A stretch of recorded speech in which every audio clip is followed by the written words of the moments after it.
নমস্কার বন্ধুরা, আমি অপর্ণা। অপুর সংসারে আরেকটি নতুন ব্লগে আমি আপনাদের সবাইকে স্বাগত জানাই। আজকে হলো বুধবার আর আজকে হলো শুভ মহালয়া, আর তাই জন্যই সকাল সকাল ঘুম থেকে উঠেই চলে এসেছি ঠাকুর ঘরে রাধাকৃষ্ণের দর্শন করতে। আর আজকে আমি রাধাকৃষ্ণর দর্শন করেই দিনটা শুরু করব। আর আমার সাথে সাথে আপনাদেরও একটু রাধাকৃষ্ণ দর্শন করে দিলাম। দেখুন ভোরের আকাশটা কত সুন্দর লাগছে, একদম শরৎকালের আকাশ, দেখতে কি দারুণ লাগছে না? আজকের দিনটা কিন্তু প্রত্যেক বছরই আমরা ভোরবেলা উঠেই চলে যাই গঙ্গার ঘাটে, আর ওখানে গিয়েই আমার হাজব্যান্ড স্নান করে একটু তর্পণ করে নেয়। আর আজকের দিনটার কিন্তু আর একটা আনন্দও আছে, যেমন ছোটোবেলায় আমরা কিন্তু এই মহালয়ার দিনটা সারা বছর অপেক্ষা করে থাকতাম যে ভোরবেলা উঠবো আর টিভির সামনে টুক করে বসে পড়বো মহালয়া দেখার জন্য।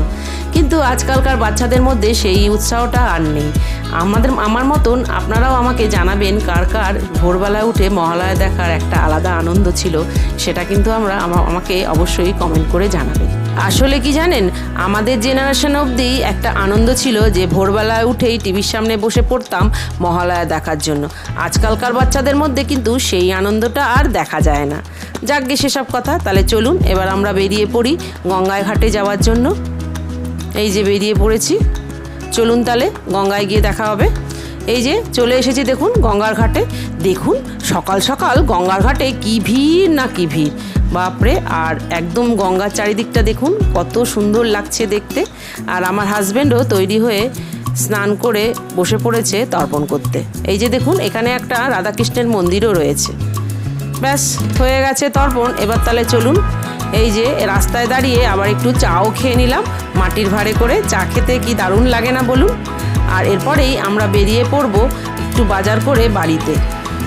ব্যাস চলে এসেছি বাড়িতে, আর আজকের বাজারটাও করে নিয়ে আসলাম সাথে করে। ব্যাস তাহলে আমি বাজারটাকে নামিয়ে রাখি, আর তারপরেই আমি তৈরি হয়ে চলে আসব আজকের রান্নাটা শুরু করার জন্য। বাজার থেকে আজকে নিয়ে এসেছি খাসির মাংস, তাই ভাবলাম আজকে করব একটু মটন কষা আর বাসন্তী পোলাও, আর সাথে আমার হাজব্যান্ড বলল একটু বাটার নান করতে। ব্যাস তৈরি হয়ে চলে এসেছি, তাহলে এবার শুরু করে দিই রান্নাটা।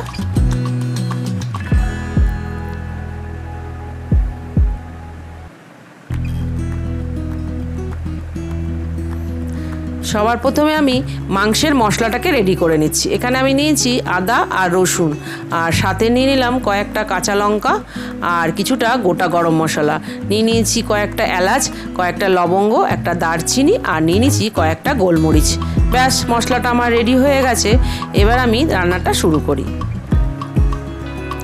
সবার প্রথমে আমি বাসন্তী পোলাওয়ের জন্য চালটাকে ভিজিয়ে রাখবো, কারণ এটা অন্তত আধ ঘন্টা ভিজতে হবে। এখানে আমি 2 গ্লাস চাল নিয়ে নিয়েছি।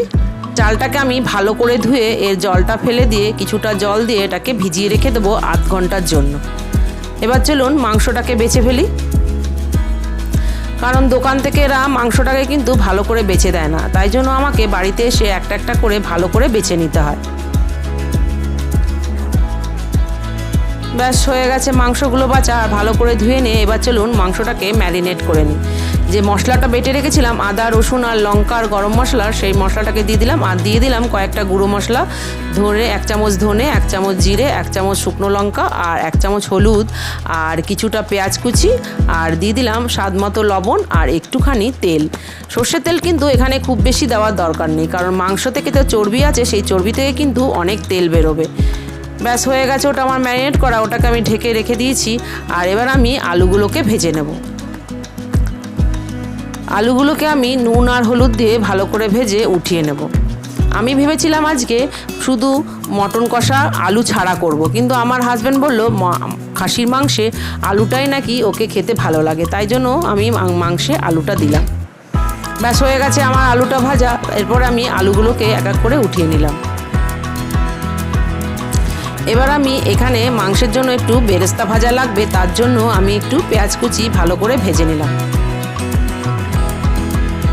ব্যাস হয়ে গেছে ভাজাটা, এবার আমি এটার একটা পেস্ট বানিয়ে নেব। এটা কিন্তু মাংস যখন কষানো হয়ে যাবে তখন এটা মাংসের মধ্যে দেব। এবার ফোড়নের জন্য আমি নিলাম 2টো তেজপাতা আর কয়েকটা গরম মশলা গোটা, আর দিয়ে দিলাম কিছুটা জিরে। এবার দিয়ে দিলাম 1 চামচ চিনি। চিনিটা দিলে কিন্তু মশলাটার কালারটাই চেঞ্জ হয়ে যাবে। দেখুন মশলার কালারটা কি সুন্দর হয়ে যাবে। হয়ে গেছে পেঁয়াজটা ভাজা। এবার আমি বাটা মশলা যেটা বেঁচে ছিল সেটুকুন আমি ঢেলে দিয়ে মিক্সি জারটা ধুয়ে একটু জল ঢেলে দিলাম। এবার আমি ঢেকে দিলাম কিছুক্ষণের জন্য। মশলাটা একটু ভাজা ভাজা হয়ে গেছে। এবার আমি এর ভিতরে কয়েকটা গুঁড়ো মশলা দিয়ে দেবো। এবার আমি মশলাকে কিন্তু হাফ হাফ দেবো, কারণ এখানে কিন্তু আগে থেকে আমি মশলাটাকে ম্যারিনেট করে রেখেছিলাম মাংসটাকে মশলা দিয়ে, তাই এই কষানোর সময় কিন্তু আর বেশি মশলা দেব না। এবার দিয়ে দিলাম স্বাদ মতো লবণ আর দিয়ে দিলাম ম্যারিনেট করা মাংসটাকে। এবার এটাকে ভালো করে নেড়ে ঢেকে দেবো 10 মিনিটের জন্য। এবার হচ্ছে এই যে পেঁপে, আজকে আমি এই পেঁপে দিয়েই করব খাসির মাংস, কারণ আজকে আমি কুকারে মাংসটা দেব না, পেঁপে দিয়েই কড়াইতেই মাংসটাকে রান্না করব। আর পেঁপে দিয়ে মাংসটা রান্না করলে কিন্তু কড়াইতেই মাংসটা সেদ্ধ হয়ে যাবে, আমাদের আর কুকারের ব্যবহার করতে হবে না। পেঁপের সাইজটা কিন্তু একটু বড় বড়ই রাখবেন, নাহলে কিন্তু পেঁপেগুলো একদম গলে মাংসের সাথে মিশে যাবে। এবার আমি টমেটোটা কেটে নেব একদম ছোট ছোট করে কেটে। এখানে আমি 3টে ছোট সাইজের টমেটো কেটে নিলাম 1.5 কেজি মাংসের জন্য। ব্যাস মাংসটাও কষানো হয়ে গেছে, অনেকটাই এখন কষে গেছে। এরপরে আমি এই পর্যায়ে ঢেলে দিলাম পেঁপেগুলোকে ঢিয়েও একটু নেড়ে চেড়েই এর মধ্যে আমি দিয়ে দিলাম টমেটো কুচিটা আর দিয়ে দেব 2 চামচ ফ্যাটানো টক দই। এবার আমাকে ভালো করে এটাকে কষিয়ে একটু ঢেকে দিতে হবে কমসে কম 20 মিনিটের জন্য। তারপরে দিলাম মাংসের আলুগুলো, আর আলুগুলো দিয়ে একটু নেড়ে চেড়েই তার মধ্যে দিয়ে দিলাম ওই যে পেঁয়াজের বেরেস্তা বাটাটা রেখেছিলাম, সেই পেঁয়াজের বেরেস্তা বাটাটা। ব্যাস হয়ে গেছে মাংসটা কষানো। আর আমি এরপরে দিয়ে দিলাম কিছুটা গরম জল ঝোলের জন্য। এটা কিন্তু খুব অল্প সময়ই হয়ে গেল, আমি মাংসটা বানাতে আমার সময় লেগেছিল 45 মিনিট। ব্যাস এবার চলুন বাসন্তী পোলাওটা বানিয়ে নিই। এবার আমি কড়াইতে দিয়ে দিয়েছি ঘি, আর তার মধ্যে কাজু আর কিশমিশটাকে ভেজে নিয়ে নিলাম। এবার আমি এই যে জল ঝরিয়ে রেখেছিলাম চালটা, এর মধ্যে আমি দিয়ে দিলাম কিছুটা আদা কুচি আর কিছুটা লবণ। এবার আমি একটু প্যানে একটু ঘি নিয়ে তার মধ্যে 1 চামচ হলুদ দিয়ে দিলাম, আর সেই মশলাটাকে আমি এর মধ্যে ঢেলে দিলাম চালটাকে ভালো করে মাখিয়ে নেওয়ার জন্য। যদি এর মধ্যে কাঁচা হলুদ দিতাম তাহলে কিন্তু একটা হলুদের গন্ধ আসতো, তাই জন্য ঘিয়ের মধ্যে একটু হলুদটাকে ভেজে নিলাম। এবার আমি ফোড়নে দিয়ে দিলাম কয়েকটা গোটা গরম মশলা আর একটু আদা কুচি। এবার আমাকে চালটাকে ভালো করে ভাজতে হবে, অন্ততপক্ষে 10 মিনিট এটাকে ভালো করে ভাজবেন। হয়ে গেছে আমার ভাজাটা। এবার আমি জলটা ঢেলে দিলাম। জলের পরিমাণটা বলে দিই, আমি যেহেতু এখানে 2 গ্লাস চাল নিয়েছি তাই জন্য ঢেলে দিলাম 4 গ্লাস জল। আপনারা যতখানি জল নেবেন ততখানি, মানে যতটা চাল নেবেন তার ডবল জল দেবেন। ব্যাস এবার এই পোলাওটা হতে থাক, ওইদিকে আমরা বাটার নানের ডোটা বানিয়ে ফেলি। এখানে আমি নিলাম 1 বাটি আটা আর 1 বাটি ময়দা, দুটোই সমান পরিমাণে নিলাম। আর নিয়ে নিলাম 1 চামচ ঘি আর হাফ চামচ লবণ আর হাফ চামচ বেকিং সোডা। এটাকে ভালো করে ময়াম দিয়ে মেখে একটা সুন্দর ডো বানিয়ে নিতে হবে, আর ডোটাকে একটু ঢেকে রেখে দিতে হবে। এইদিকে দেখুন আমার পোলাওটাও হয়ে এসেছে। এবার আমি একটুকে ভালো করে ওপর নিচে করে নেড়ে দিয়ে এর মধ্যে ঢেলে দেবো 2 চামচ চিনি আর দিয়ে দিলাম কাজু কিশমিশটা। এটাকে দিয়ে আমাকে ভালো করে নাড়িয়ে তৈরি হয়ে যাবে বাসন্তী পোলাও। ব্যাস চলুন এবার নানটাকেও বানিয়ে ফেলি। প্রথমে আমাকে এই যে লেচি কেটে এরকম লম্বা লম্বা করে একটুখানি রুটিটাকে বানিয়ে নিতে হবে। এটাকে কিন্তু গোল বানাবেন না। এবার আমি দিয়ে দিলাম ধনেপাতা কুচি আর দিয়ে দিলাম কালো জিরে আর কিছুটা সাদা তিল। এবার এগুলোকে দিয়েও আমাকে হালকা করে এইভাবে বেলে নিতে হবে, তার যেন ধনেপাতা আর কালো তিল আর কালো জিরেটা যেন ওর মধ্যে লেগে যায়। এবার আমি তাওয়ার উপরে একটু জল দিয়ে এই নানটাকে দিয়ে দিলাম, তাহলে কিন্তু নালটা আর উল্টালেও পড়ে যাবে না। একদিকটা ভাজা হলেই আমাকে চাটুটাকে উল্টো করে নিয়েও এইভাবে ভেজে নিতে হবে। ব্যাস হয়ে গেল আমার বাটার নান। এবার এর উপরে এটাকে নাবিয়ে নিয়েই অল্প একটু বাটার ব্রাশ করে নেব। এই যে এবার এটা বাটার লাগিয়ে নিলেই তৈরি হয়ে গেল বাটার নান। দেখুন এটা কিন্তু খুব সহজ রেসিপি। পেছনটাও দেখুন কি সুন্দর পোড়া পোড়া হয়ে গেছে, একদম হোটেলের মতন কিন্তু এটা টেস্টি খেতে লাগে। আর এই যে দেখুন কি সুন্দর লাগছে। এবার তাহলে চলুন সবাইকে খেতে দিয়ে দিই। মাংসটাও দেখুন কি সুন্দর কড়াইতেই সিদ্ধ হয়ে গেছে। পেঁপে দিয়ে কিন্তু এভাবে মাংস রান্না করলে কিন্তু কড়াইতেই সুন্দরভাবে সেদ্ধ হয়ে যাবে, আর কড়াইতে মাংসটা রান্না করলে কিন্তু মাংসের টেস্টটা দ্বিগুণ বেড়ে যায়। ব্যাস হয়ে গেছে। সবার প্রথমে আমি দিয়ে দিলাম বাসন্তী পোলাও আর সাথে দিয়ে দিলাম মটন কষা। এবার দিয়ে দিলাম বাটার নান আর সাথে দিয়ে দিলাম স্যালাডটা। এবার চলুন ওদেরকে খেতে দিয়ে দিই। তাহলে কেমন লাগলো বন্ধুরা আমার এই রেসিপিগুলো?